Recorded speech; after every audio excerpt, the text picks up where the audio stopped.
Terroir is essential for a region because it's how you can claim that your wine is higher quality and has an imprint that is different than anything else in the world. I really think in wine tourism, we need to take now the time, not order to educate people in wine, but also to educate people in sustainability. When you go to a winery, often you see vineyards.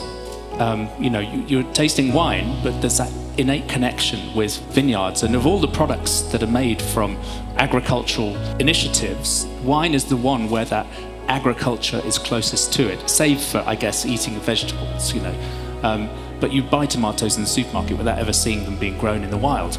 You drink beer without ever seeing wheat fields. When you drink wine, there's also automatically an opportunity to have a conversation. The point about sustainability is that we have these amazing winescapes that people visit as part of wine tourism.